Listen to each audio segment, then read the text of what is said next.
Awesome. Well, welcome everyone. Today's live. This is gonna be a good one. I'm super excited today. One of my favorite topics. One of the things that I've been focused on really my entire life. So let's get into it. Today, I own 36 auto repair shops that do $1 million a week in sales, and I have no day-to-day responsibilities in the business. My time is spent on the fun stuff: new store acquisitions, partnerships, investments, and now creating content online, which helps accelerate all the things that I find to be fun. And so today, I'm going to walk through the exact process that I've used to build teams and systems to build a business that then can thrive without me. And so that's the goal. I'm hoping that there's something that you can get out of this to apply to your business, because a lot of these principles, while I'm in automotive and why it happens to be a franchise, is universal, because it comes down to really these three things.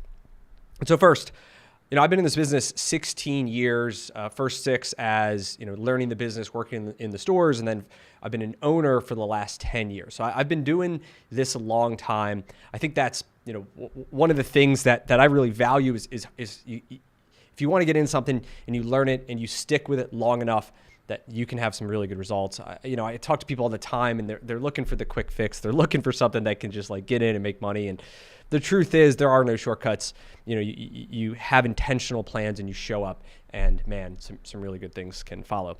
And so I've been intentional in this process to say, what are the things that I can do to replace myself? And it has been my game plan literally from the day I became an owner, which was I knew to be able to grow, it had to go beyond me.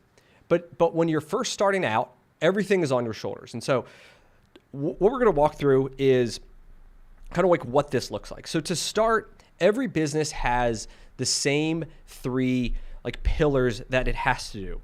We have sales, operations, and admin. And every business, no matter the size, no matter the industry, at least all in the kind of the trades and the services, and even in tech and other things, you have these 3 divisions. And when you first start out, when I first started out as an owner, and when you will too, or are, every one of these has its own pieces that have to thrive. And in the beginning, you as the owner do everything, right? You are most likely the person who does all the sales. You oversee the operations and you make sure that everything is up to standard. You do the admin, you do the bookkeeping, you do all the payroll, all the things that have to happen. And you do it because you have to, right? It is the only way that you can grow. And in the beginning, when you launch a business, I think it's really good to do everything, at least from my experience. I mean, this is what I did, is because then I could learn these different things. I could learn what it took to do sales and what a good salesperson would look like. I could learn what the operations would need to be in order to grow. I could learn the admin stuff, which is super boring, at least for me, but is really important, because if people don't get paid, if things fall through the cracks, that is where people can rob you blind. I've heard it. I've seen it many times from friends of mine who get robbed on the back end. And so you have to kind of conquer these 3 divisions. And so but the main thing is to think through a couple things. One is, of these divisions, where are you spending? Oh crap! Hold on. Where are you spending your time? And so I do this audit of my time, and I think through it and to say, all right, I've got how much time do I spend on each one of these things? What am I great at? What fires me up that I would just absolutely love to do? And what drains me? So the process is pretty simple, where you go through all the things that you're spending your time on throughout the day, throughout the week, and try to answer these questions of, what am I doing that I'm spending a lot of time on, or a little bit of time on? What are the things that I'm great? They fire me up. Man, if I could just do this all day, that's what I would do. And then what drains me? What is completely takes the wind out of my sails, and I'm this stupid thing. I have no interest in doing this, right? And you just you just hate it every time that person calls you or you have to deal with it. But you're the only person, right? So you have to do it. And the goal is we want to log everything. And we really want to figure out for you, because everyone's different, like what are these categories? And I've got this matrix that I think through. And this is important because when we go back to these roles of like, how do you build a business that runs without you? It's not that like any of this really goes away. It's that you build a team and you have other people who are really good at the things that you hate and potentially drain you. And so we go through, and by the way, if you're watching on live, comments, if you have questions, put them in the chat. This is meant to be interactive as well. So we go through it, and we can come up with this matrix that says, here are the things that I spend no time and lots time, and you have to excuse my handwriting, but that says no time and lots time. This says drains you, and this one fires you up. Let's go. Okay. And so I get all these things on the list, right? And I did this when I had 2 stores and I was smaller. I do this even today. I've done this every step of the way. Is I've got a list. I'm looking at all the things that happen, and I think through these things. And first, the things that drain you and they take a lot of time, those are the first ones that we want to hand off. So think through, like, for some people, for a lot of people at least, especially like business owners, we're visionaries, we see big things, right? The things that drain us are most likely like that back office, the admin, having to do payroll every week, dealing with insurance, anything related to insurance, maybe negotiating with vendors or dealing with, I don't know, just like paperwork. For me, anything that was like paperwork and lots of like details and all this stuff, like I'm like, hey, I got the big vision. I want to go. And if you're telling me I got to spend 3 hours going through something, like I could do it, but I'm not going to be very happy about it. And it's going to drain me. Right. And so that is going to be the first thing that I am going to look to hand off. That is going to be my number one priority. And depends on the role though. For some of you, like maybe for you, it's operation things. Like we go back to, these categories. We got sales, ops, and admin. And for some, it could be the project management, right? Where I'm a partner in a artificial turf franchise in Texas. It's called Waterloo Turf, and it's a franchise. And I've got a partner, Rick, and he's kind of in this solo preneur mode. He does everything. He does sales, he does operations, he does this, is that. And like there's things that he's really, really good at. And then there's things that I know he does that he, drain him. And so for him, it's looking to hand those off, which could be, the project management, like all the details, because he wants to go out and build relationships and be like the captain of the team, which is like what he's like amazing at. And so look to do that first. Number 2 is the second thing I start to look at is what are the things that fire me up and take minimal time. These are the things that you want to max out. So for example, in my business, like I've scaled it from a handful of locations to 36. Most of mine have been acquisitions. So in the franchise business, it is at least in my business, it is very easy to do acquisitions because franchisees generally want to sell to other franchisees, somebody they know, like, and trust. And it's just way easier to do that deal than to deal with an outsider. And I know this. And so the highest value time for me would be building relationships with all the other franchisees that I can, like that I would potentially want to partner with or acquire or, whatever. And so, getting lunch, every 2 months with somebody, that hour that I get lunch with that person has led to deals that are, today are worth millions and millions of dollars, but take almost no time at all. Or for me to have an idea to share with another owner to add value because I'm trying to build an authentic relationship with that person and then order to eventually get a deal, right? No time at all in comparison, but extreme leverage. And what fires me up are doing deals. Like I love doing the deals. I love the acquisition. I love like the challenge of putting it all together. And then I want to hand it off. But so find the things in your life, like what are the highest points of leverage that you can have that take no time at all that you could potentially max out. That would be like my number 2 priority as I go through this matrix. Number 3 are up here. Slow. I'm going to call it the slow roll. So things that fire you up, but also take a lot of time. Okay. So in my business, for example, like training salespeople, training our managers, for many years, like I was really good at it. I'm really good at identifying talented people, selling them on the vision of what we're trying to create, and they can be part of it, getting them on board, working with shoulder to shoulder with them, right? To kind of try to transpose as much of my knowledge into them as I can, so that they can see what I see. They can be excited about it. When they have challenges, they know what to overcome, or because they really understand. And that fires me up because I love to see the progress of people. I love to see that somebody can come and join our organization, and then, within weeks or months, they're already at the top of the charts. And it's like much better than where they came from. And we see the potential, because in our business, we unlock value by building great teams at every level, at the store level, at the operational level, at the leadership level. And so that fires me up, but it also takes a tremendous amount of time. And the bigger you get, it's less and less. You just don't have time to be able to work with as many people, right? And so that is something that I slowly rolled off of. So in the beginning, I would hire I hired everybody directly. I trained everybody directly. And I kind of felt that, all right, if I could get a couple of these locations settled, then I could move on to the next ones. And you kind of build it and then go on to the next.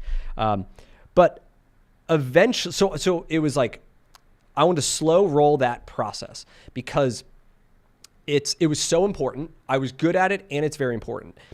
And so then it's can I hire somebody who can be 80% as good as me, right? And then I give them a shot. I let them hire a couple people. I see how they do, and I see what they mistakes. And now I'm spending more of my time investing into that person, the person who is now replacing me to make those hires. Because if they can't hire people as good as I was going to hire people, then the whole thing starts to crumble, right? Because if you're in the people business, every service is in the people business. We say we're in the car business, but we fix cars, but we're really in the people business. And if the people are the most important thing, as the owner, it's your job, it's my job to make sure we have the highest quality people. And so it's so important. You can't that's why I say you have to slow roll it and invest your time into the people that make the hires. All right. Oh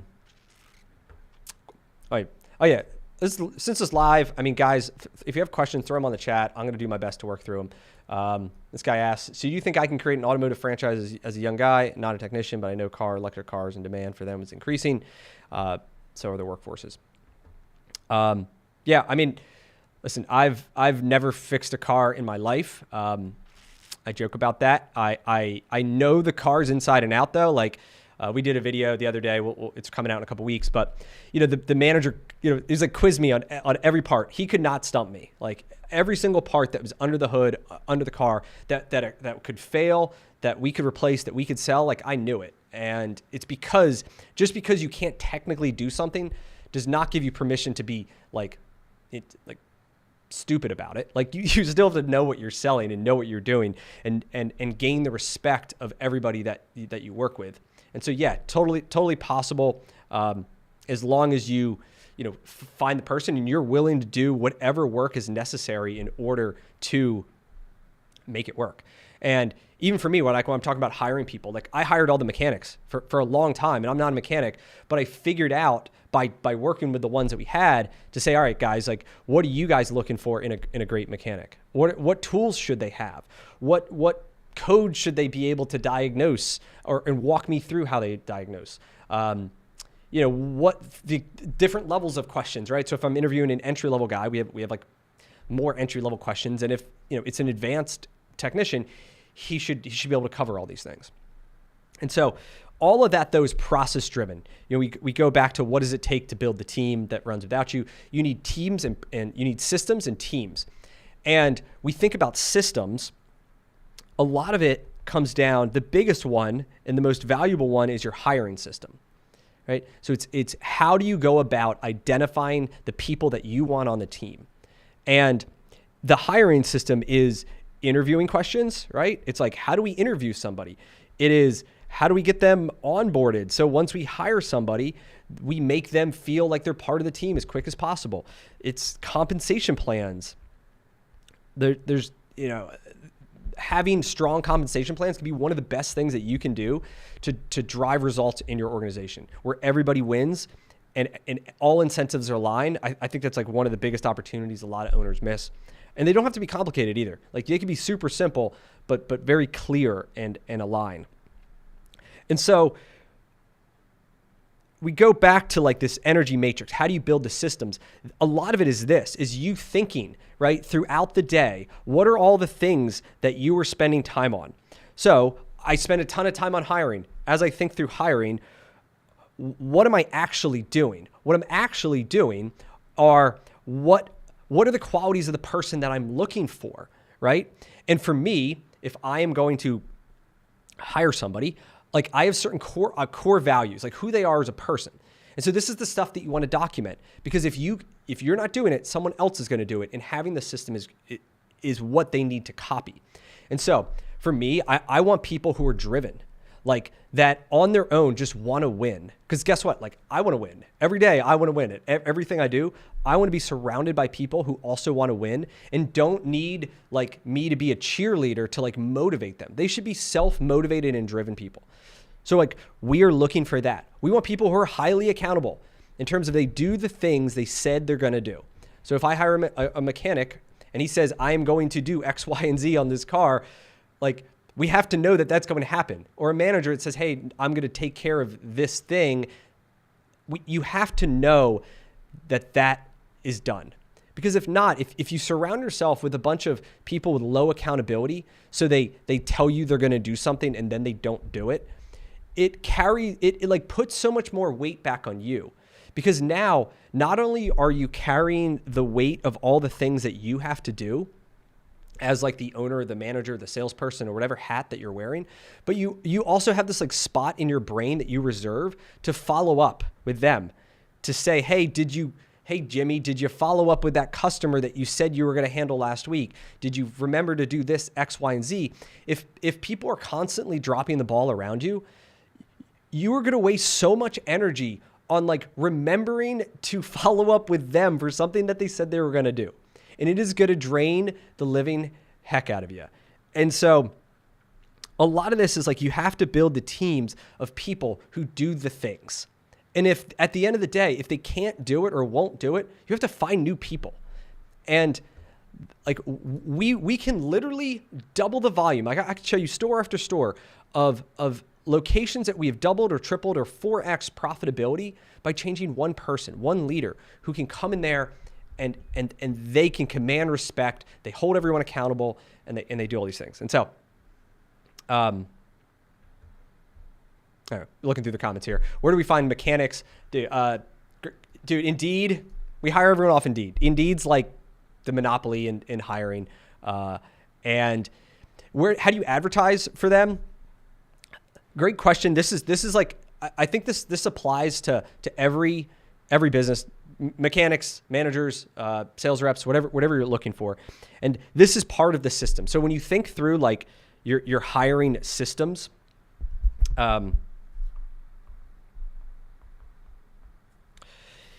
you think through the actual, like, what does the job post look like? And I would write it in a manner, we do write it in a manner now that is more, I'm going to say, like social media. We're like, and there's a lot of theories in social, like I'm into this stuff now, but what's something that stops you, right? When you're scrolling on Instagram or you're scrolling on Twitter or whatever, or YouTube, there's a hook, right? There's something that stops you and says, wait a minute. And you go back and you're like, oh, this is interesting, right? There's some intrigue normally. There's something there that says, maybe I should look into this. But then if we were to open up Indeed right now and you were to scroll through job posts, they'd all be super boring, right? They'd all be like automotive technician, sales manager, office manager. And you just go and go and go. And it'd be like, and then when you read the posts, they're all the same. They're all like corporate HR driven, like a million things. You have to have X, Y, and Z. And it's like, they're no fun at all.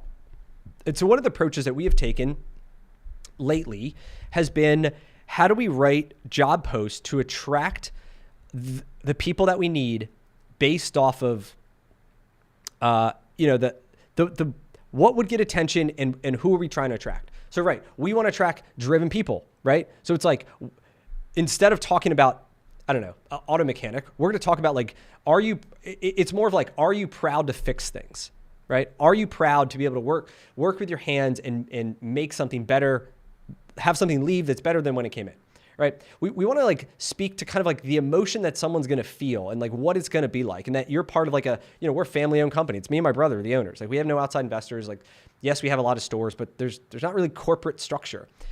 We talk like, those are what we're speaking to. And I'll have some examples later I could show you, not today, but that's what I would focus on if you're a business owner, is totally look at your job post from a completely different manner.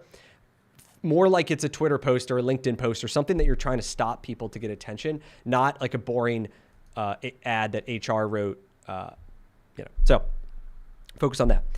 Back to this. So my system. So we got slow roll, all the things that fire you up but takes a lot of time. Those are so important, and you don't want to mess those up. And then finally, what I'm going to call the slow bleed. So things that drain you but don't take that much time, right? These are going to be all these random one-off tasks that you get. That's like, there's so much context that someone would need to know that it's really kind of hard to just be able to hand it off to a single person because it connects to a couple different things. This could be some annoying vendor that you have this one-off deal with. This could be some sort of like compliance call. This could be maybe dealing with a landlord about something. This could be, I don't know, something that like, it doesn't take that much time, but it's like death by 1,000 cuts. And it's not worth the payroll cost or the time to get somebody else to do it. And so it's something that you'll eliminate it later. You'll eliminate it when you can. But it would be, for me, the third or the fourth priority after we're able to hand off things that take a lot of time, that totally drain us. Then we're spending time on low effort things that fire us up, slow rolling the stuff that fires us up but takes a lot of time, but like we get a lot of leverage if we can continue to scale it. And then finally, the slow bleed. We'll go through some of these comments. All right. Who manages, works in the stores? And to be honest, you answered most of my questions while I was typing. Great.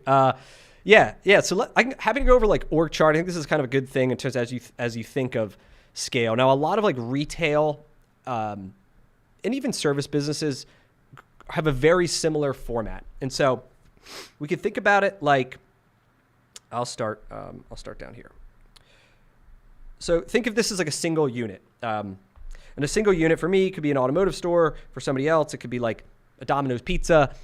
If you're a territory-based business, like you do window cleaning or something like that, you could think of it like a truck, like a truck that runs.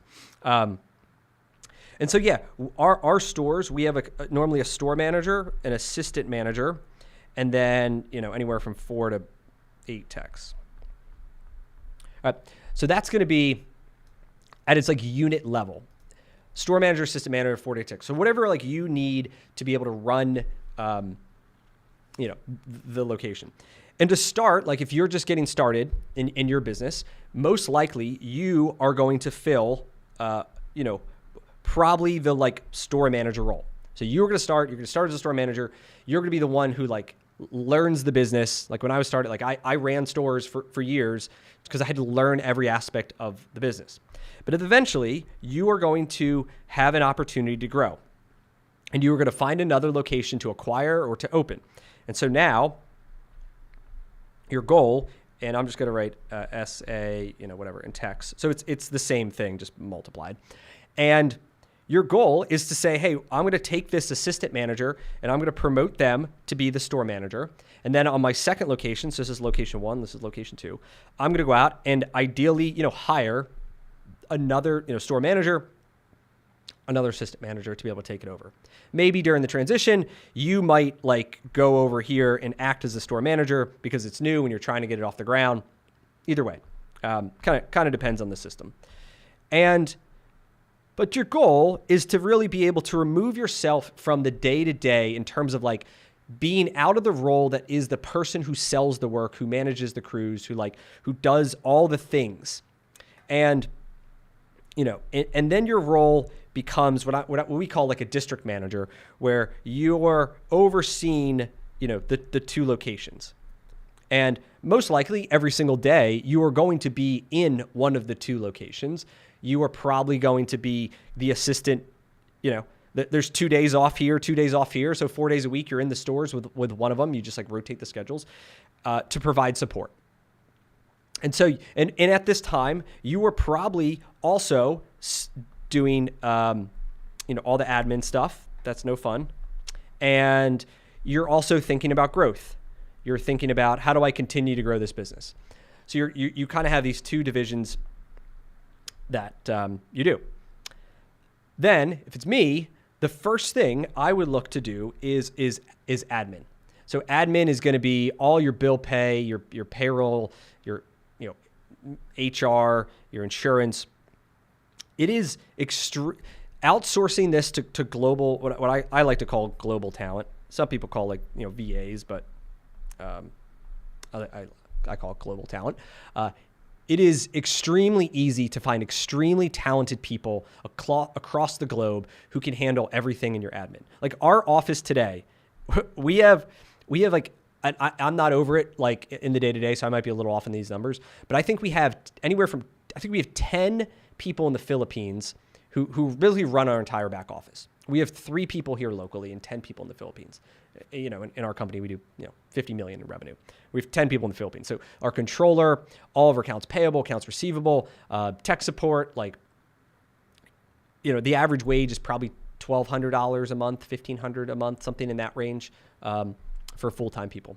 And so that would be the first place I would look to get rid of your bookkeeping, reconciling credit cards, even customer service.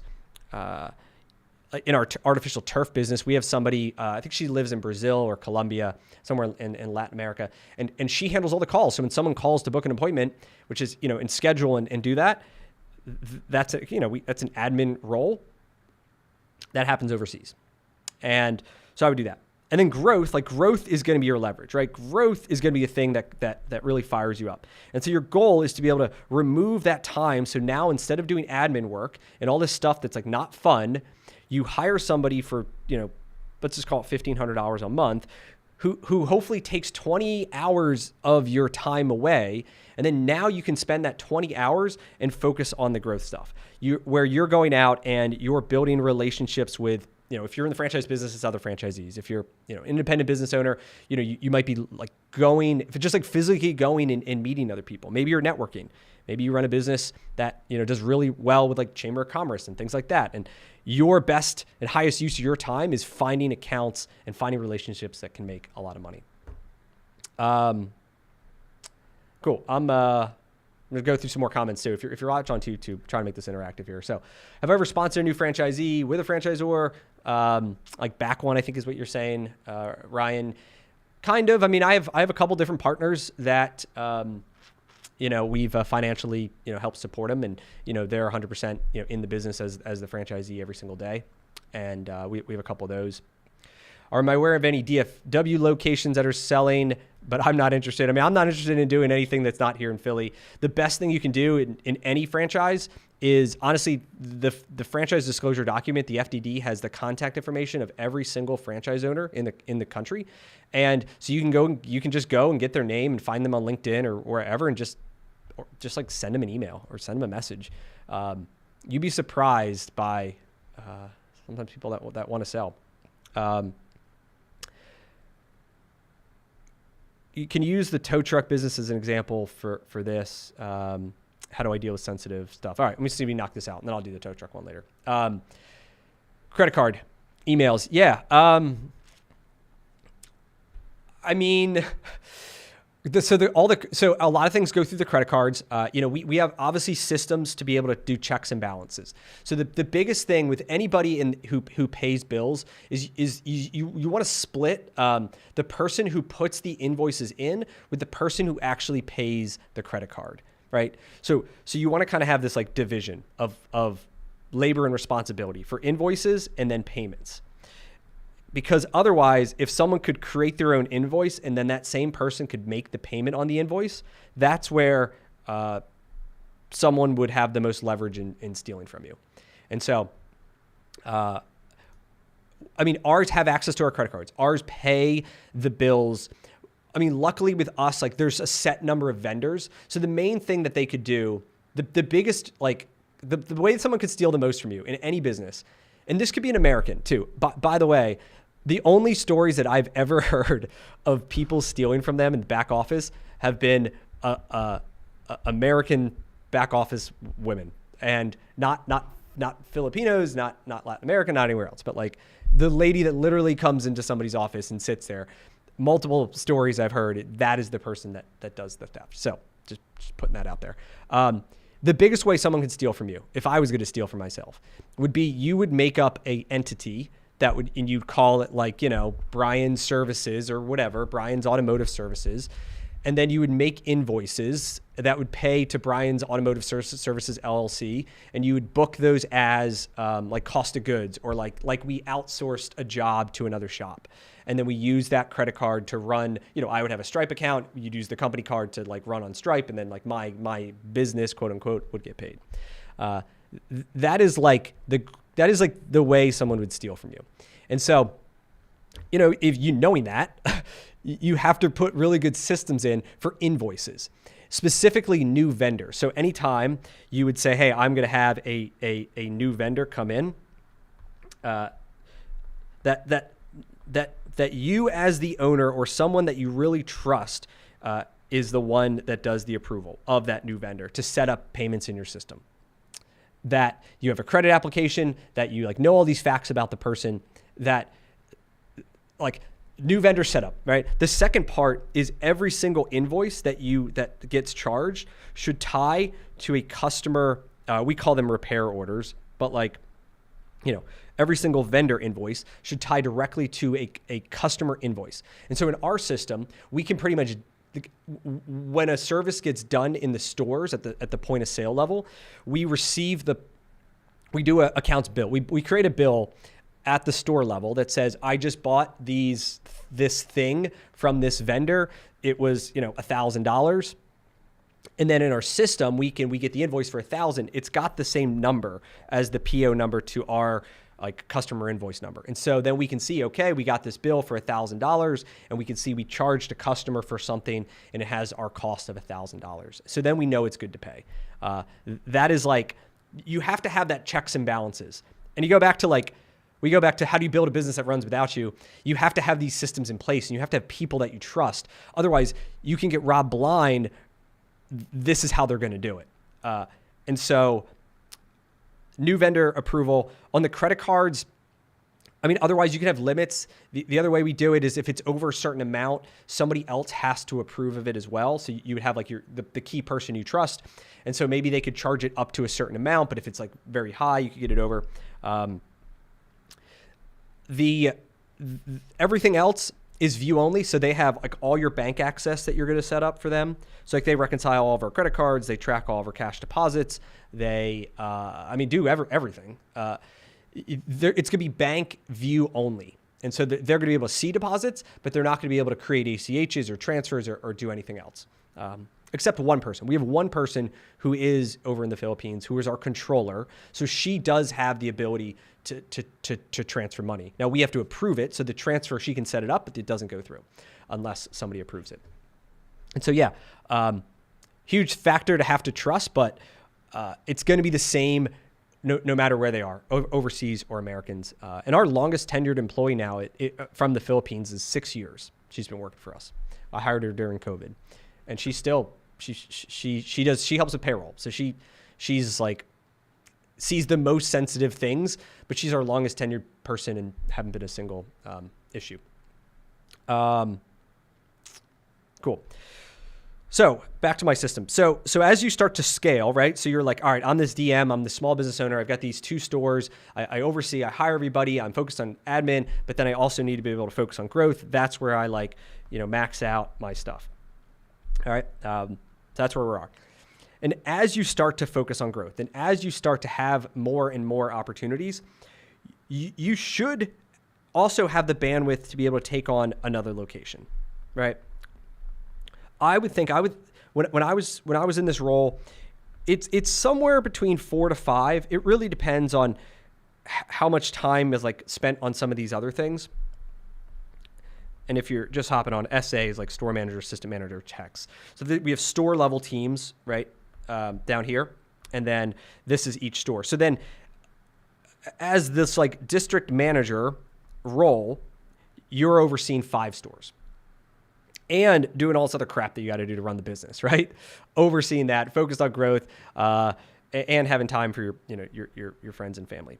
And then once you can get to that point, that says I've got now these five locations, that's the time that you should be able to have enough cash flow to make that single hire for that district manager, who can now be the one to be the person to directly oversee the stores. So now you as the owner are overseeing them. You still got you still got your admin team over here, and we've still got you're still focused on growth over here. And that DM, that district manager, a lot of their time is going to be spent on all that stuff that we talked about earlier, which was, for me, it's hiring, and it's some of the like customer stuff. So you get customer complaints, you just have issues that they're gonna have to deal with, and then training. It's like their main job, at least in my organization, are these 3 things. If you can read my chicken scratch, it's hiring, like dealing with customer complaints and issues, things that can't be resolved at the store level. We got to give refunds, we got to fix it, make things right, and training the new people. But that role should be able to go up to about 7 locations in my business. All right.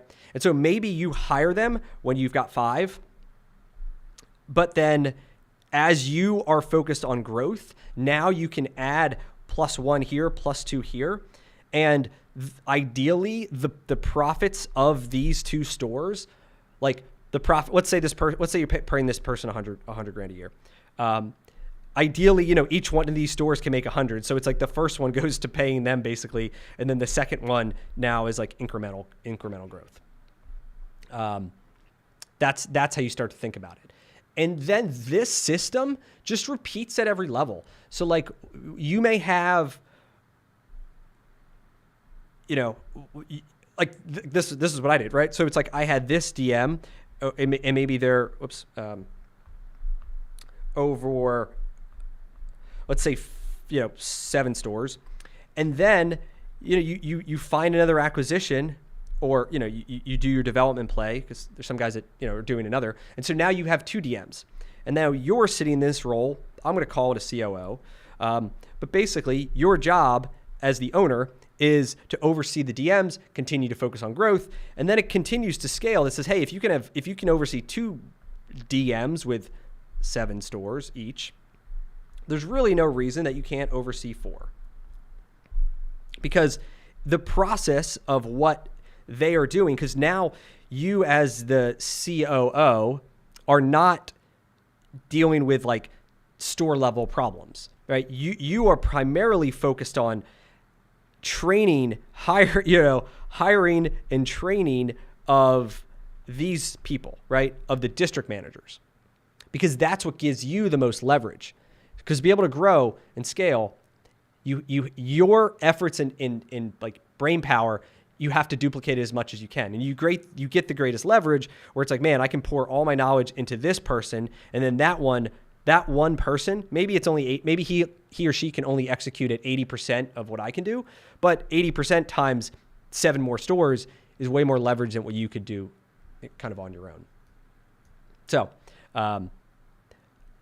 that's kind of the process that you walk through, right? Where it's like, whether you start with one and then as you grow to two, and then it comes back to this decision tree of what do you do first?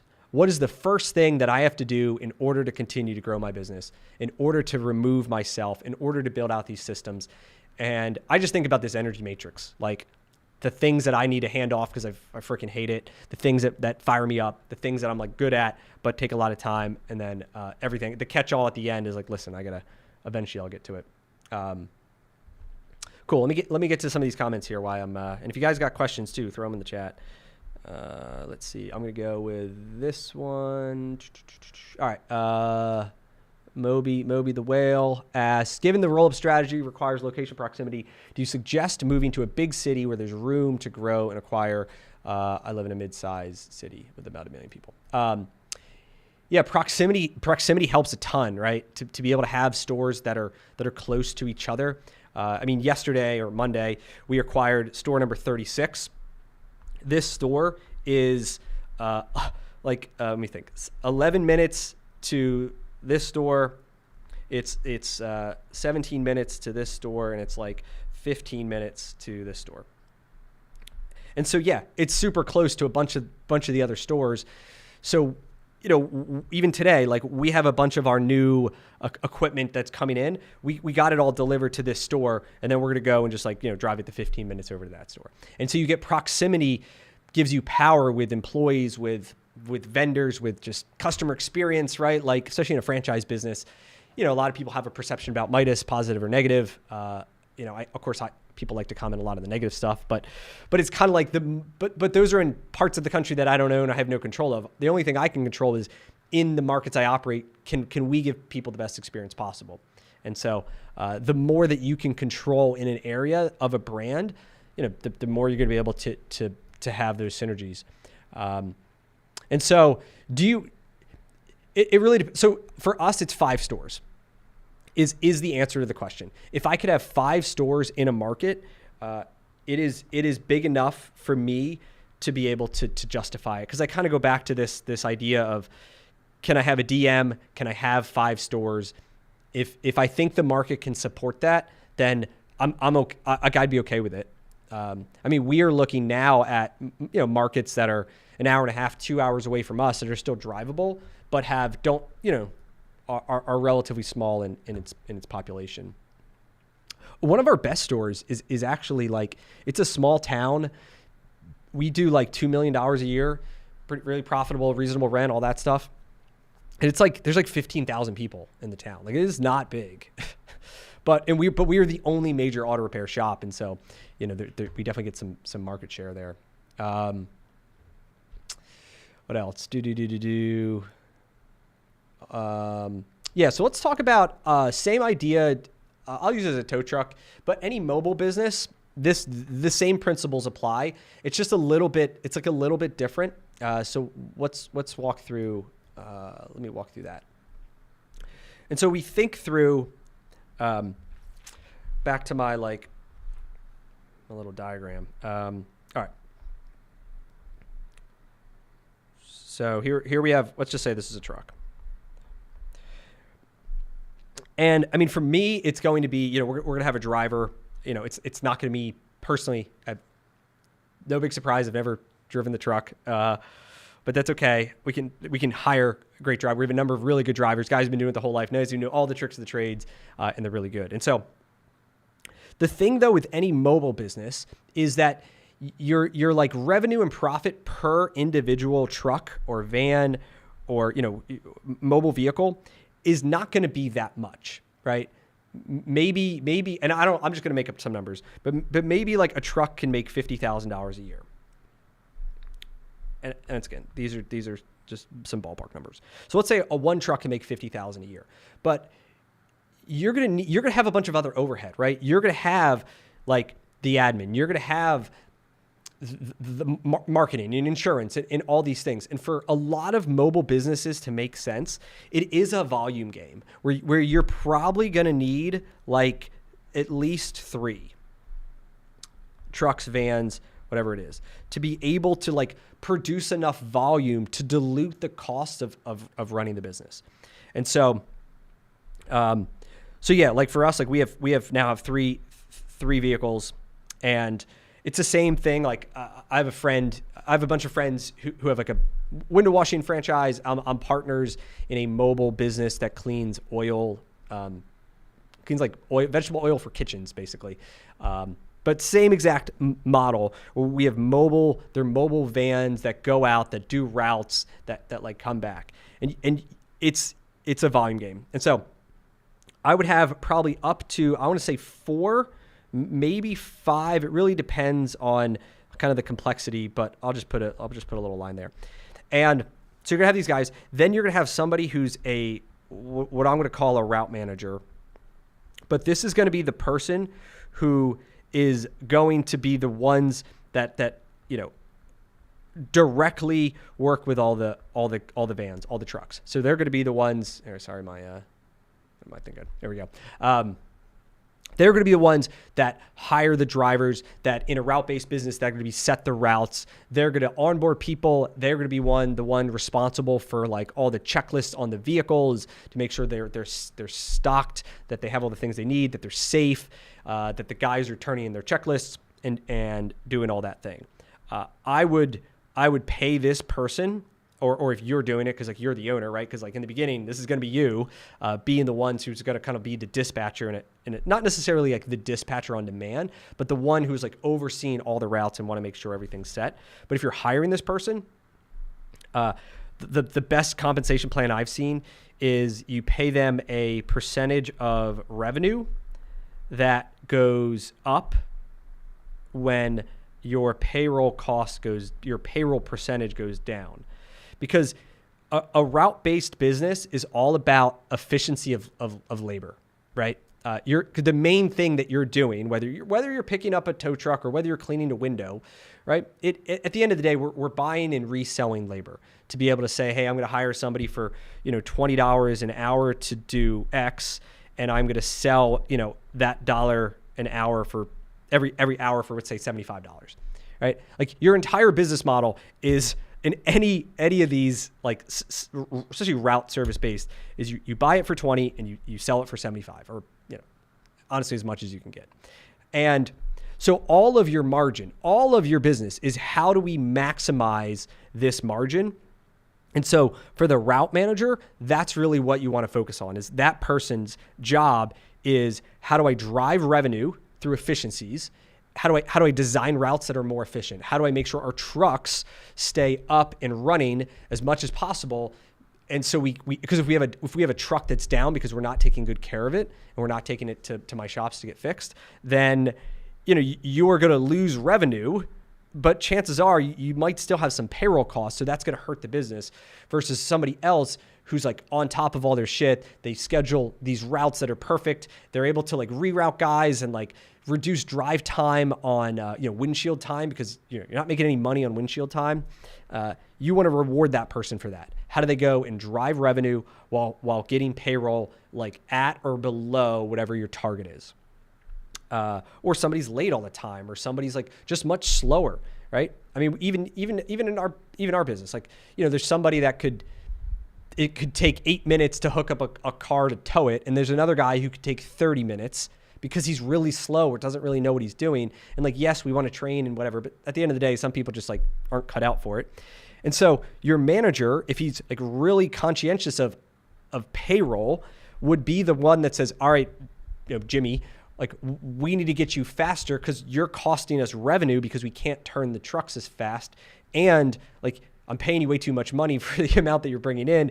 And that's how I would do it. So, and then from there, I mean, I would section it off. So like our business isn't this big yet, but like, it would be the same process where I would have a route manager who oversees, 5 or whatever we think is like the efficient number of routes. So, let's say I would have 3 of these route managers, and I'd have each route manager be responsible in totality for their routes.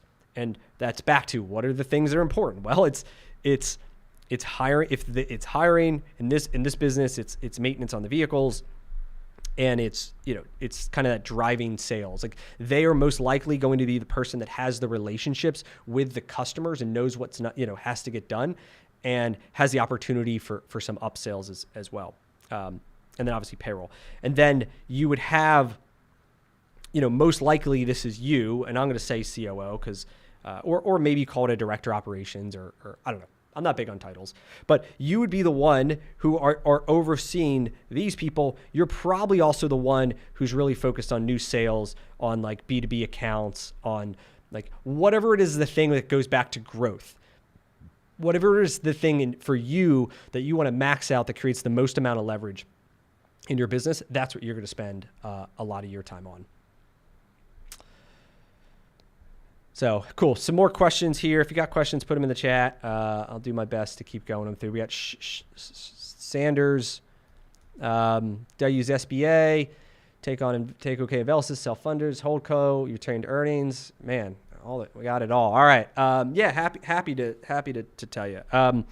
Yeah. So for us, I mean, we have no investors. It's just my brother and I.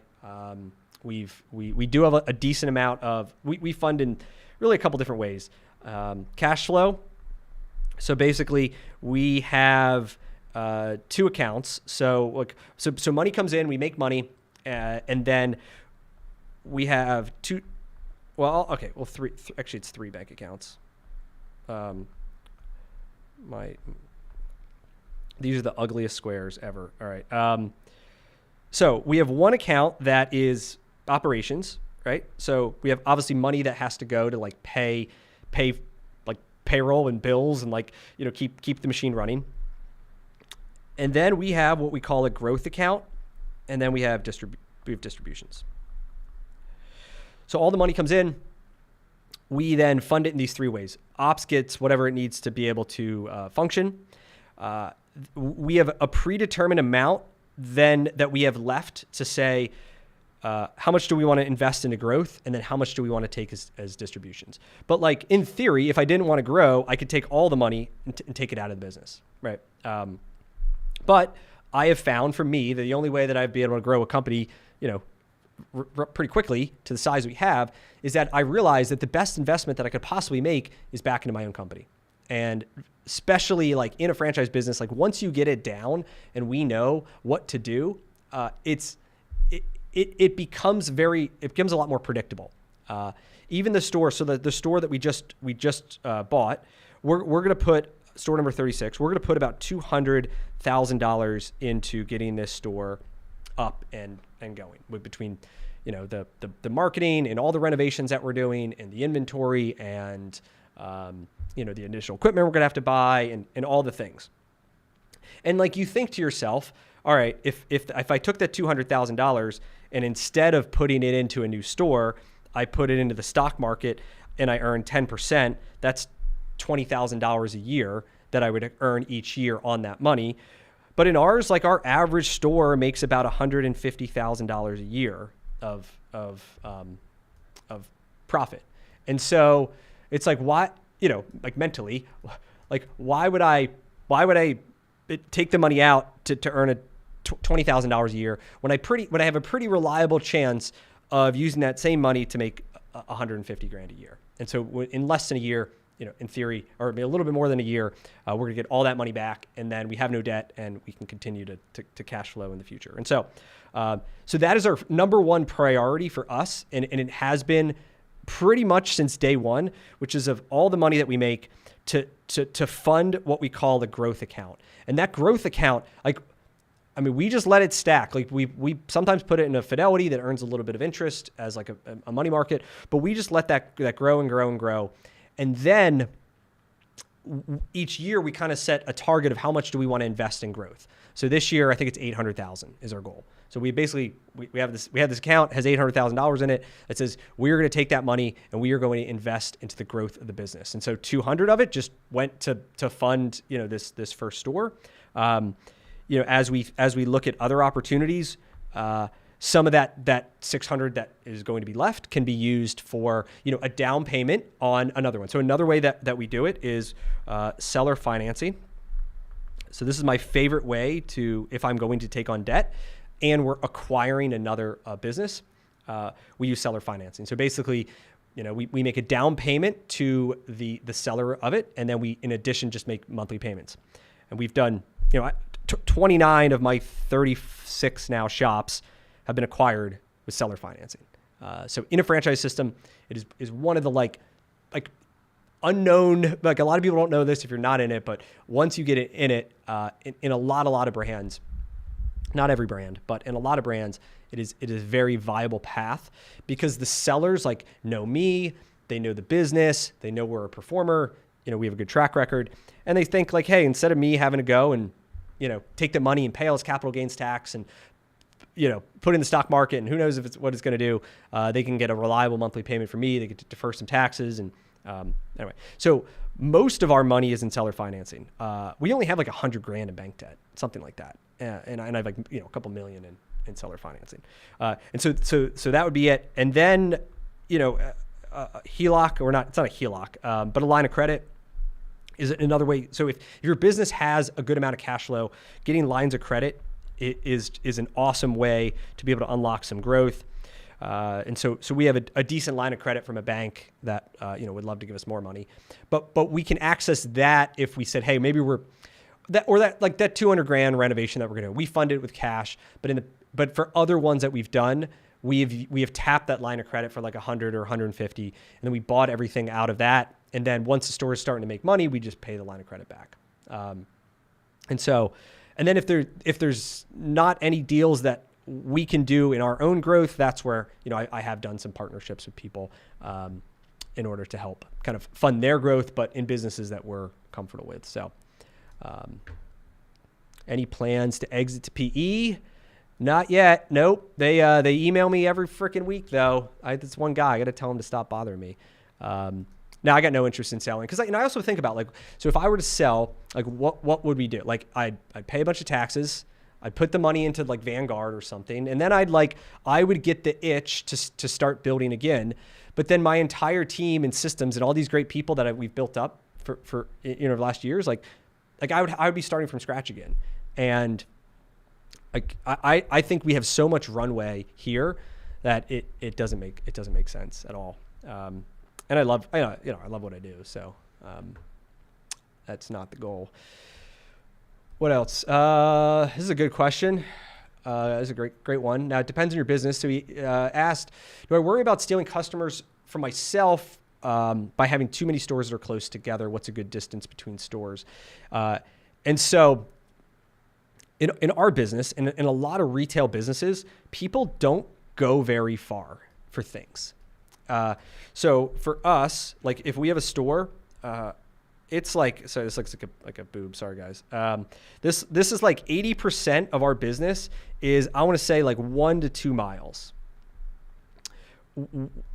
It's something like that where we can run our data, and huge a part of our business is a 10 to 15 minute drive.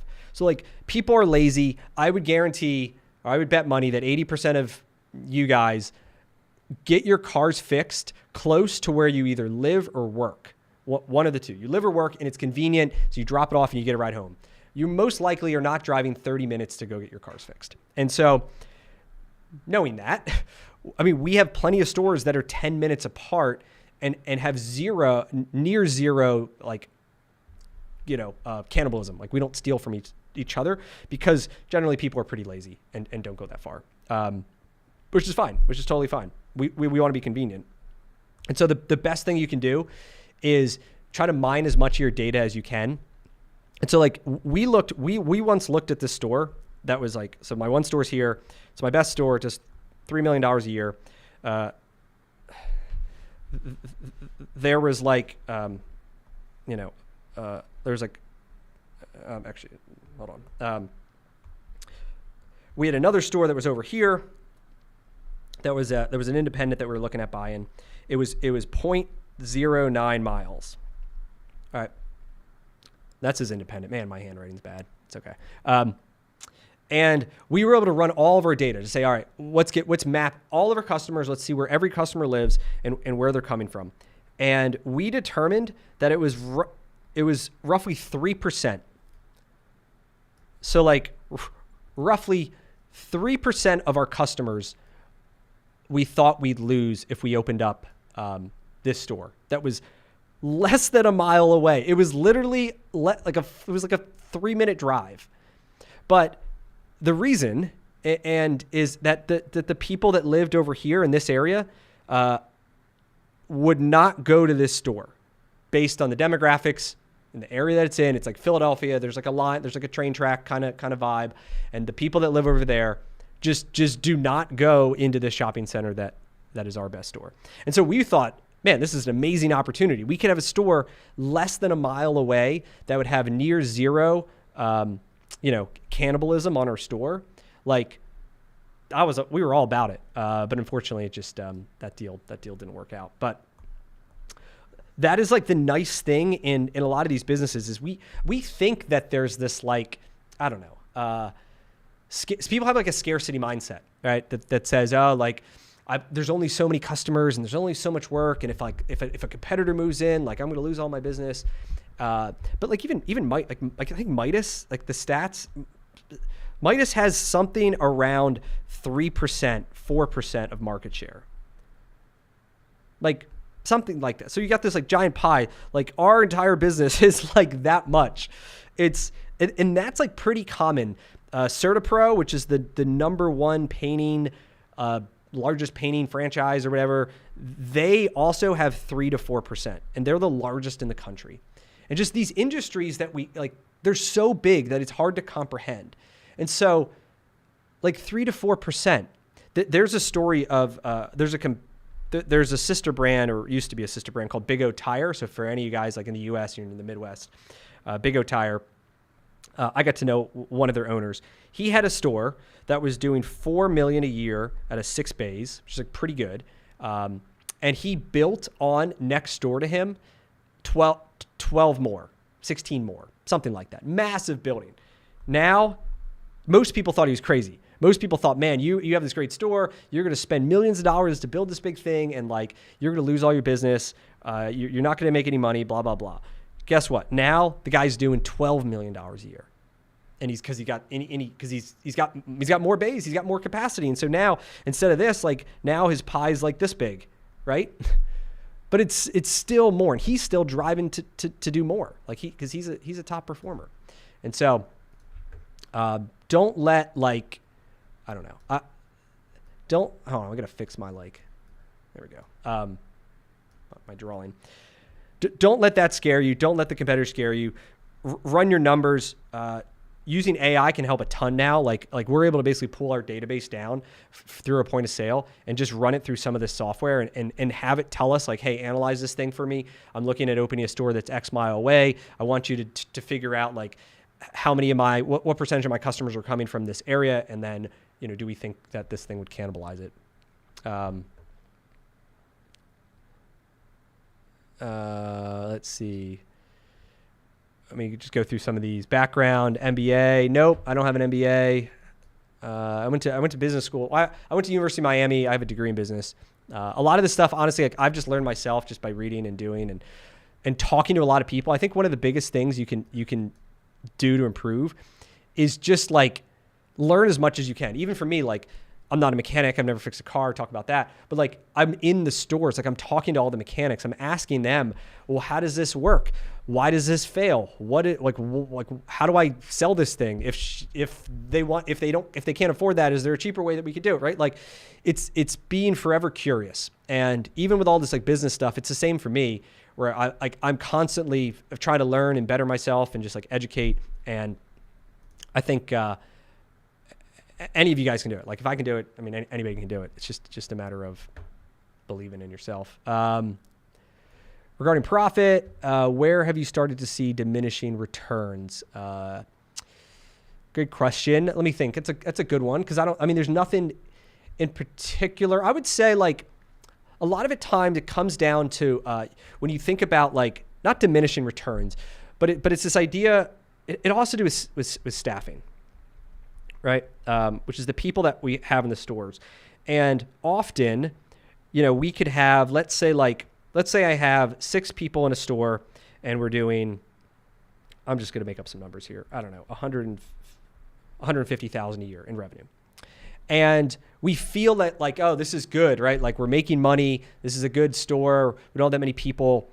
But in order to grow, in order to really to make this thing, like to make more money, you need more people in any business. And I talk to a lot of owners who start to kind of feel that they want to get to 175, let's say, in sales. They want to grow, but then they don't want to add any more people.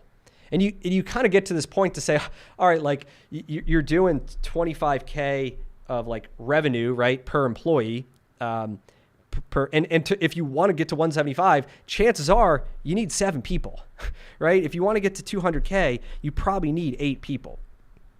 And what happens, and this does happen, so like this is where I think the diminishing return is sometimes, you know, we believe, we know we have to do this, right? We know we have to add 2 more people. And so we do it. We say, all right, we go ahead, we add this person, we add this person.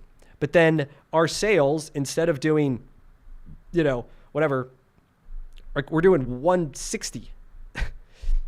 And so we were like, well, we added the people, we have all this extra payroll, but now like we're only doing $10,000 more in sales, which means that we're not making any more money. We're actually making less money at 160 than we are at 150 because the additional payroll costs that we have and royalties and all this other stuff that come with volume.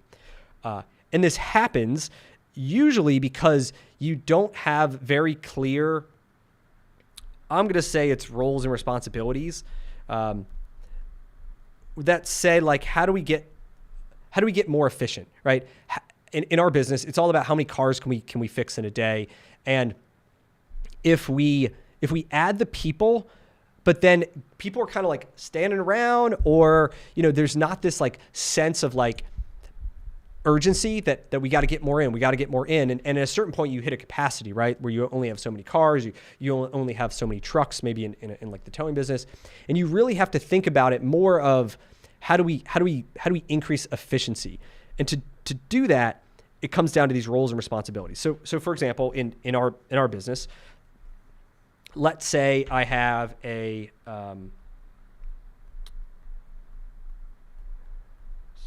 I can't spell respond. I'm just going to keep it like that. All right, let's start. So most of my stores, we have like 2 people up front. So you'd say we'd have a store manager and we have an assistant manager. And let's say we have 4 technicians. These are the techs, right? And this store is doing, this is the 150 model. And we say, hey, we want to grow. We understand we need to hire more people to grow. Like the first question is like, who are we going to hire? And usually it kind of comes in pairs where it's like, all right, well, let's say we add another tech and we also want to add up here. So we add, we'll say it's a CSR and another tech. So we need to add up front because we're like, all right, if we're gonna do more revenue, we need to be able to handle more customers. We need to get better on the phones. We need to be able to like do callbacks. We need to maybe somebody goes out and tries to like work on getting fleets accounts or like whatever. But like we're generating a lot more activity up front, and so we need like another person that handles the customers.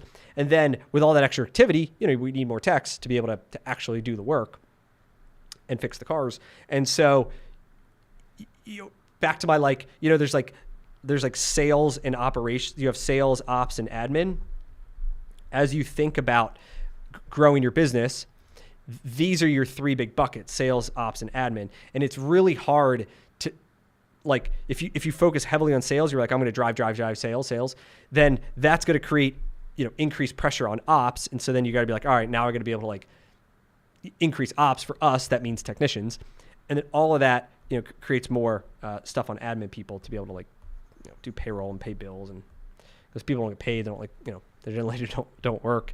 Vendors stop giving you stuff if you don't pay them. So where this generally breaks, so it's like we got this thing, it's working well like that, but then where we get the diminishing term or where sometimes it breaks is we add these 2 people, and generally it's because of this person and like what are they doing.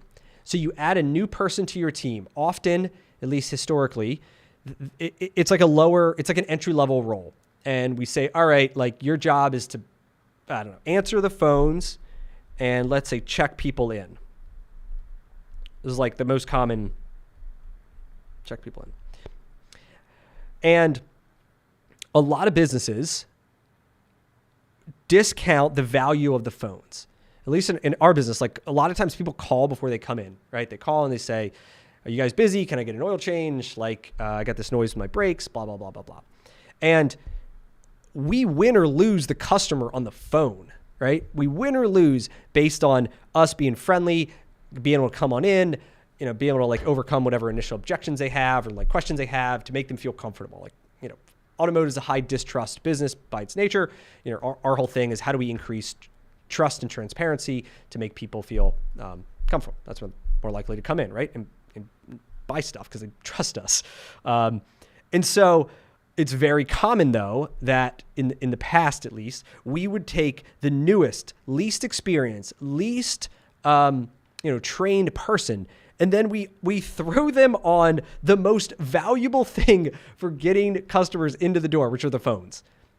And so all of a sudden now they're not as good as these two people who have spent months and months and months going through all of our sales training and phone training and listening to all these calls and doing all these things. And so all of a sudden it's like we just put this giant hole in this bucket that we've been, building for a while. And so that is what I see as like the biggest diminishing return and mistake that people make are they're adding these people and then they lose sight of the fact of what is the most important thing for driving something in your business and not doing that. So now what we do is those new people come in, they have to go through our phone training. They have to be able to like prove that they're able to answer the phones at the level that we need. And so that's like the initial training is all about how do we get really good on the phones to be able to have them help with it. Because it's this problem where the busier you get in your business, the more the phone rings and the more people that you need trained to answer it. And so a lot of it for me comes down to like, I don't know, like I think they're called like first order principles. It's like you think about the base, like what makes your business successful. And I think it's so easy to overcomplicate and overthink and just go through and be like, I don't know, all these spreadsheets and like we need all these tools and have all these plans. And we think, oh, it's because of like on Wednesdays, it does this thing. And I don't know, there's all these complicated reasons that we think we have success or failure in business. And often it becomes, the truth is it comes down to the simplest things, which is like, are we really good on the phones? And then if we can get the customer in the door and we're really good on the phones, then we're also really good in person. And if we're really good in person and we hire good techs and they can fix cars, people will have a good experience and they come back. And it's like we figure out what are the big pillars that if we can just nail this single pillar, that everything else will be okay. And yeah, maybe this isn't perfect or that isn't perfect or like we can do better here, blah, blah, blah. But if we can nail the pillars, like our business is going to be okay. And I think those pillars and like back to like when I first started and for anybody who's joining me here live now, man, I got a lot of pages. I have this energy matrix, which is like analyzing where you spend your time. And if you want to build a business that runs without you, you need a really good team. You need really good systems, and you have to hold everybody accountable to do the things that they said they were going to do.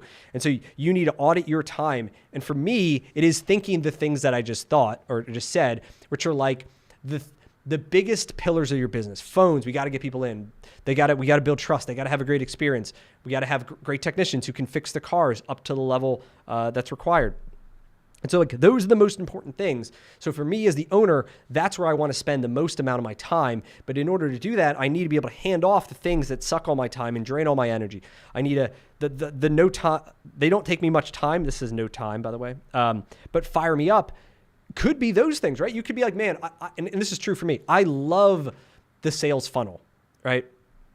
Like for me, what fires me up is this whole idea around a giant funnel in sales. And so every business has the same thing. And like where,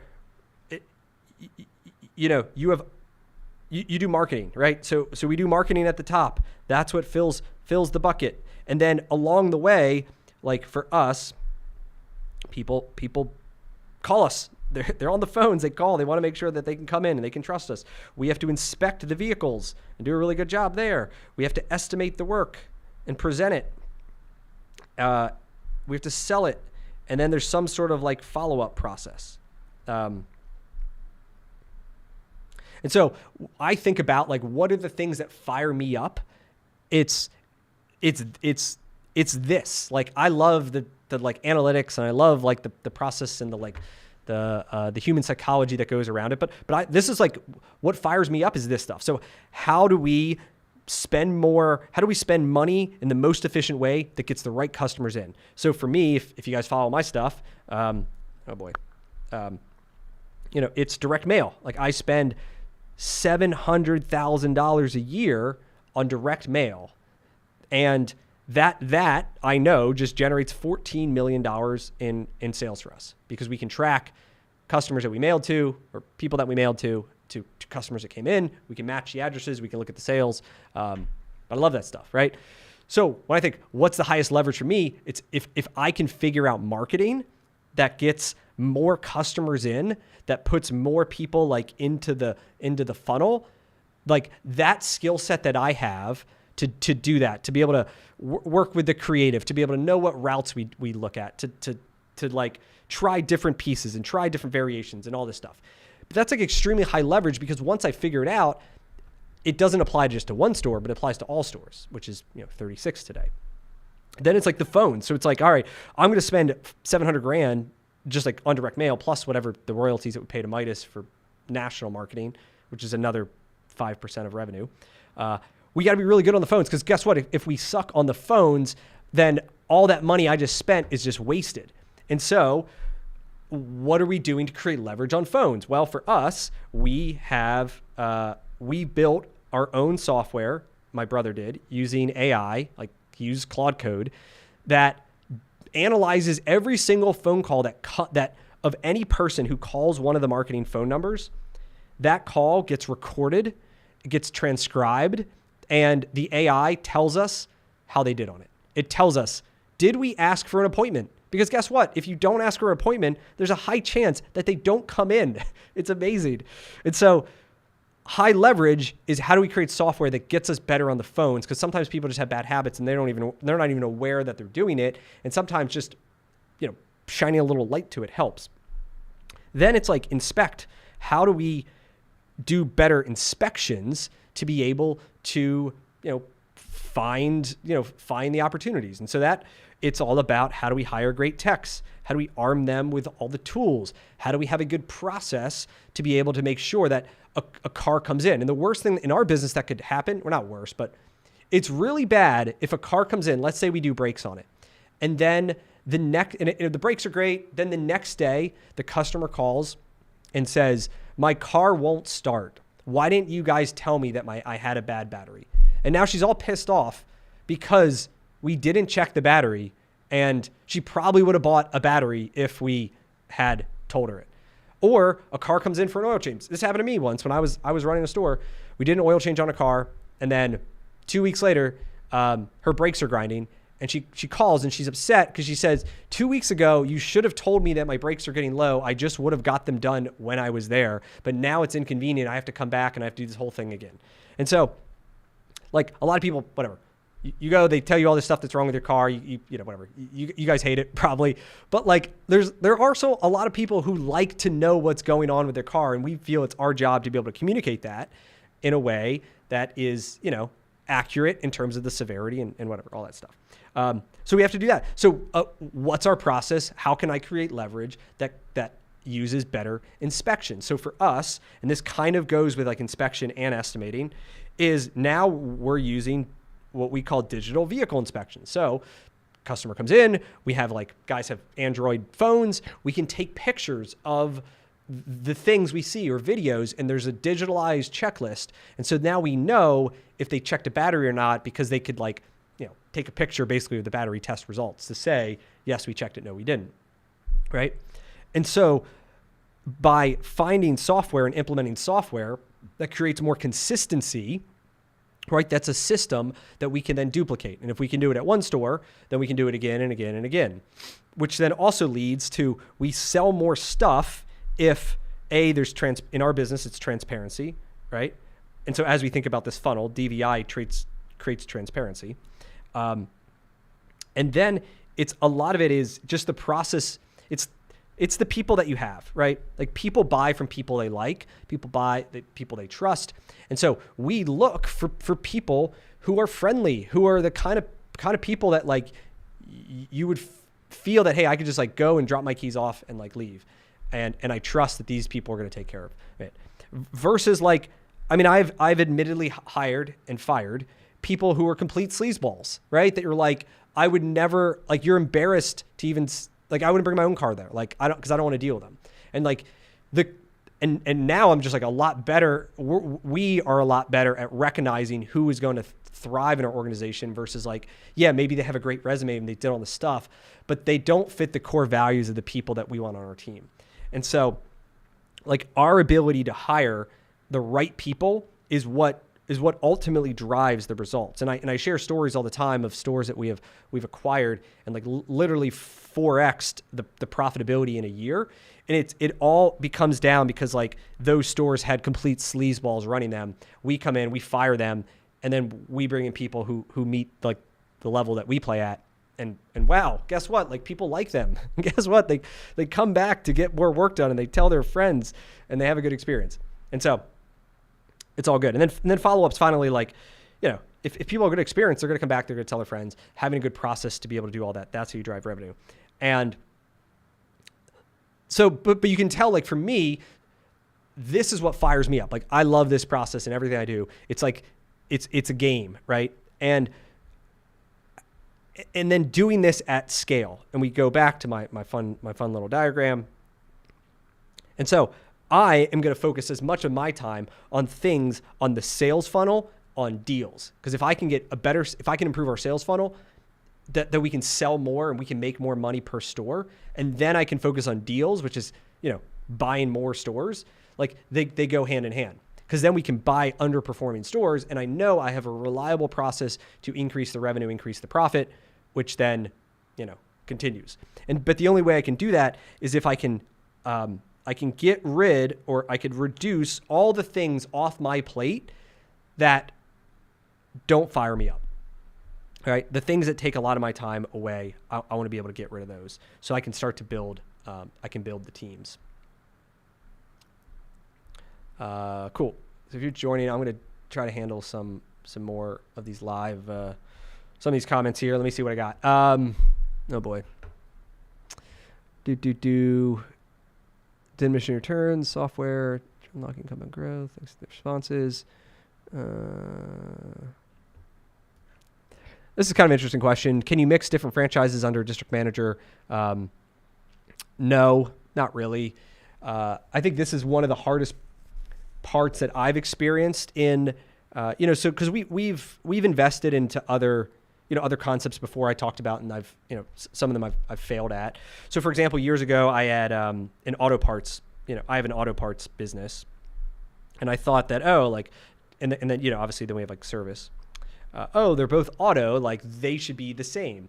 But what I realized was like in that business, they were completely different. Like this was all like an inventory and like B2B sales. This was all B2C. Remember how he said, I love the funnels, which is all B2C. This business is all relationships, completely different model. Like I was terrible at it. And we got out of it. I lost money. And so, I think it's a similar too, where like there are some franchisees that have both brands, and for both of them, they split it by brand because it's just like a different vibe. It's a different, it's potentially a different customer and different like expectations. So I personally wouldn't do that. Or for anybody who's like trying to own multiple brands or multiple businesses, it's really hard to get somebody else to oversee both. Generally, you would have to silo them off and be like, all right, we have a team for this, we have a team for that, and then you as the owner are the one that are like have the common knowledge over both of them. Oops. All right, let's see here. All right, what else we got? Let's see. Yeah, I opened 2 franchises in a year. I don't know how. I don't know kilometers, but I guess that's not that far. It turned out great because you got a lot of exposure in the area. Yeah, I think that's, we work sometimes. We work with some people to buy, looking to buy franchises. I have a team that helps people with that.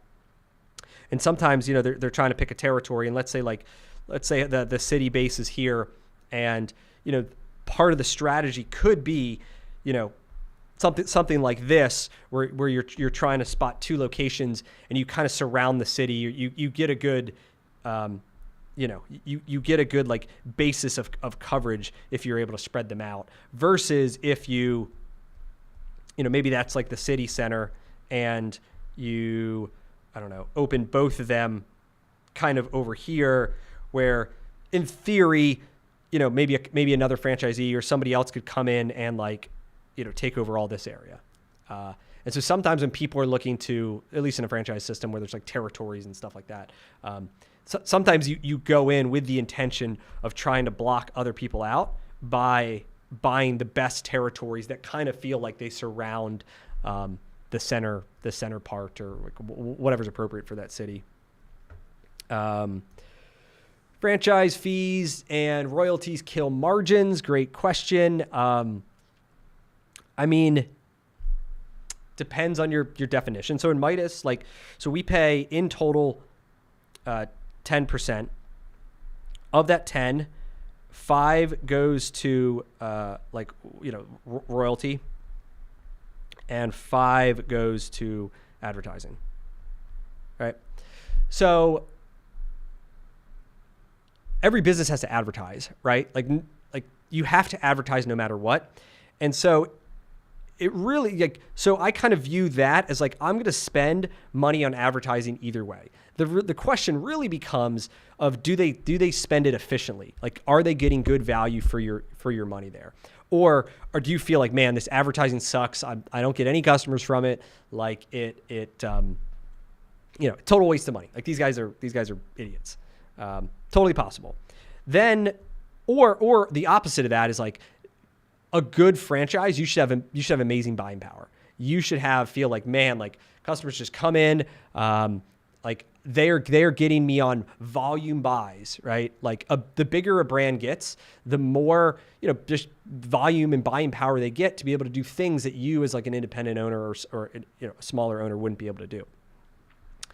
And let me be clear, the franchise, there's a huge spectrum in franchising. There's 300 brands and 3,000 brands, and some of them are big, stinky piles of dog poo. And then, oh man, you can't see my drawing. There we go.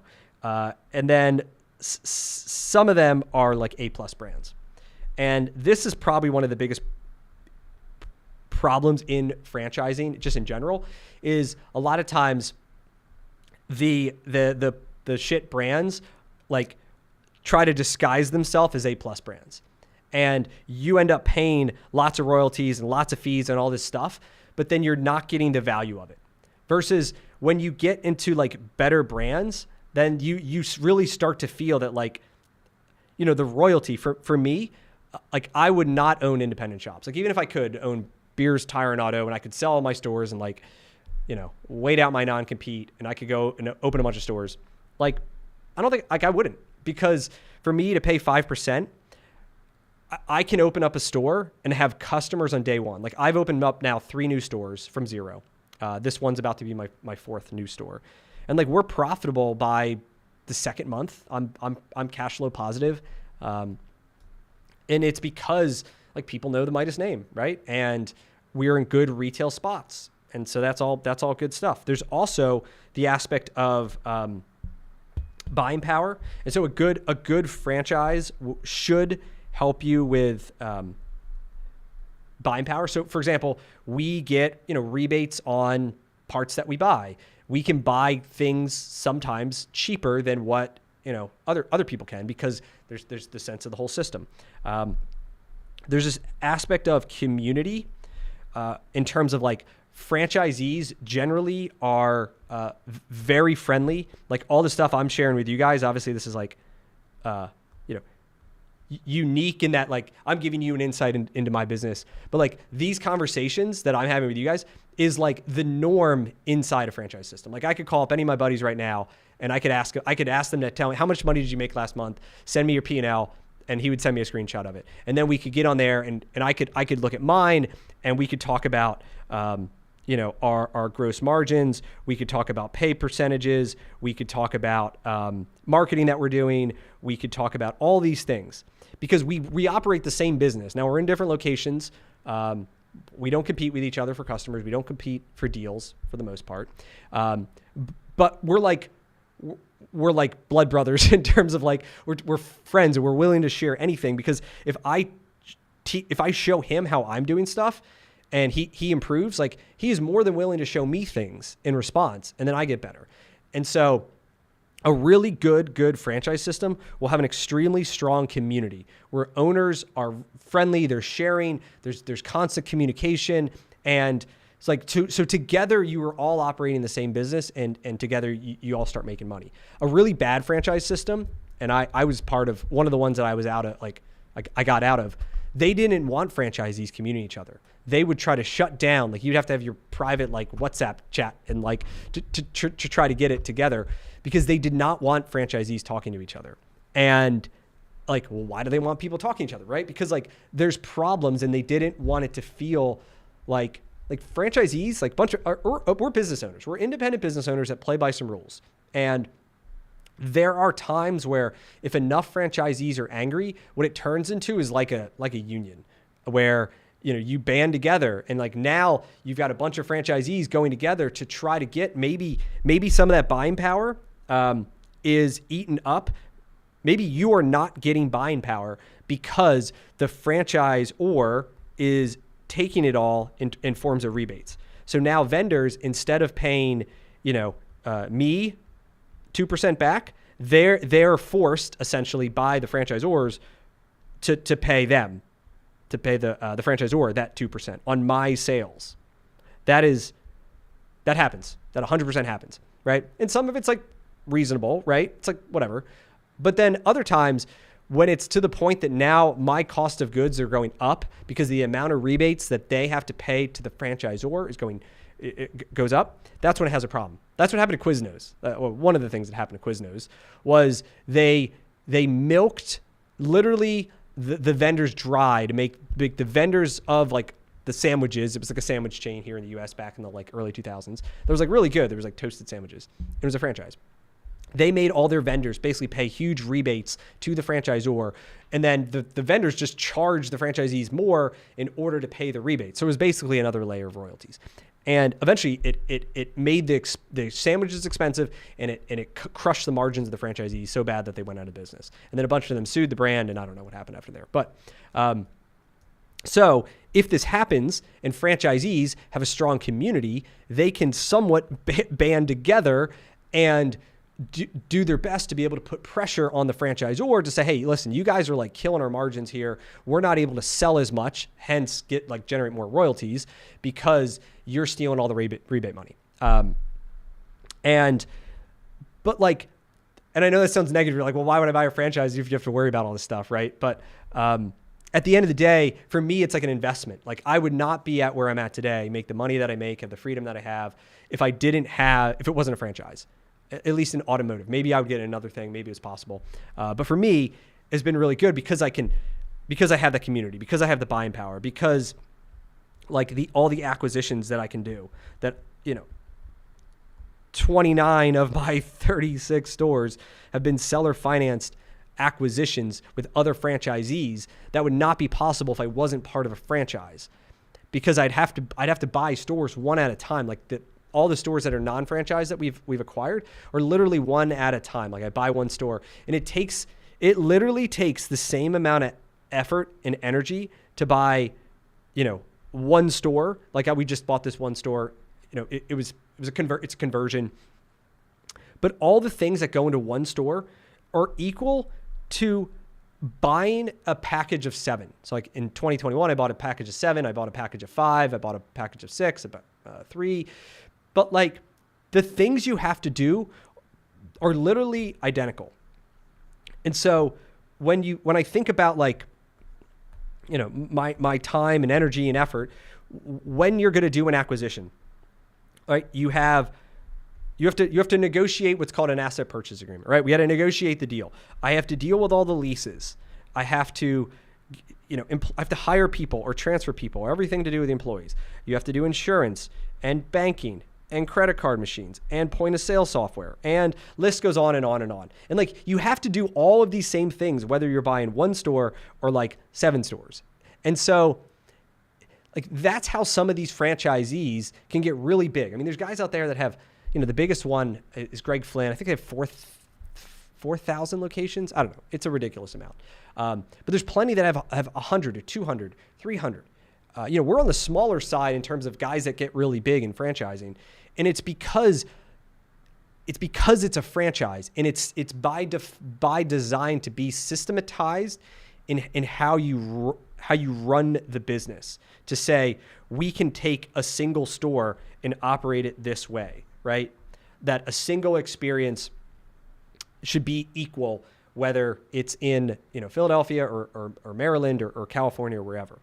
And that once you're able to operate that single store, then there's no reason that you can't put the systems in place to be able to say, like, let's operate 2, 4, 6, 8. And then all these other things, when you're doing these acquisitions, become totally the same. And I have a program called 8-Figure Franchisee. This is like what I help people with. This is like the paid program, where people come in, they're franchisees, and we really help on the growth things, because franchisors are really good at giving people the systems to operate that single unit. Like, how do we answer phones, inspect vehicles, estimate jobs? Here's the point of sale. Here are the vendors we need to use. Like, all the things within the little bucket. But generally, what they cannot help people with, which is, how do we actually grow the business? How do we set up the systems above it to go from 1 to 2 to 4 to 6 to 8? And a lot of it is because they're just like not designed to do that. Franchisors are designed to focus on single units and then duplicate, like, have those being run as many as they can. What I focus on is the growth, which is, how do we do more deals to acquire these things? How do we structure deals? How do we find them? How do we structure them? How do we fund them? All that stuff. How do we increase cash flow so we can make more money? How do we get more customers in? How do we manage our cash flow? How do we decide how much money should go to operations versus growth versus distributions?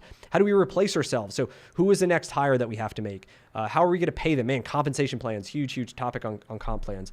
And so there's all these things that go into growing a business, which is universal, no matter kind of what the thing is, because the inputs are the same in terms of acquisitions, cash flow, and people. And so anyway, that's like a lot of what I spend time and focus on is this program called 8-Figure Franchisee. You guys can DM me if on Twitter or LinkedIn or anywhere you find me. Happy to tell you about it. I'll do a few more minutes here, and then I gotta roll because it's been a little bit. What else? Any other questions? Let me see. I'm the first and only advice. Okay. This is a good one. I'm the first and only franchisee on the franchise I bought since it's new. Any advice you could share since I don't have franchisees to ask or share experiences? Okay. Well, one is you could join my program, 8-Figure Franchisee, but, that's what I'm trying to create basically, is the network of the other franchisees to be able to share things and ask stuff that other people don't. So, the thing for you to keep in mind is how important you are to their success. Like, if you're new to a franchise, if you're a first franchisee, their entire business model is really built upon you being successful. Because if you aren't, then it's going to be really hard for other people to get on. Because like, they're going to be calling you and say, hey, how is your experience? What's it been like? And if you're like, it's not that good. I don't get much support, this and that. Like, it's going to be really hard to get more. And so I guess my thing to you is like, you have a lot more leverage with them than you think you may. So I would lean into them to say, hey, like, listen, you obviously put a lot of faith in them. You believe in the vision. You believe in where it's going. You believe in the market. Like, you wouldn't take the risk if you didn't.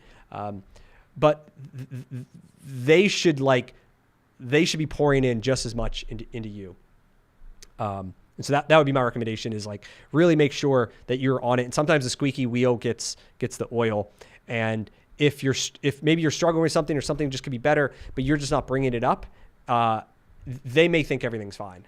And so I would just like lean into that and make sure you get the most support that you can. And then, like I said, if you're interested in my thing, I'm happy to tell you more about it. So cool, guys. Well, I think I'm good. I think I'm tired here of talking, but if there's anything I can do to help you, reach out, subscribe, and I'm going to be doing this next week. So I'll see you then. Cheers.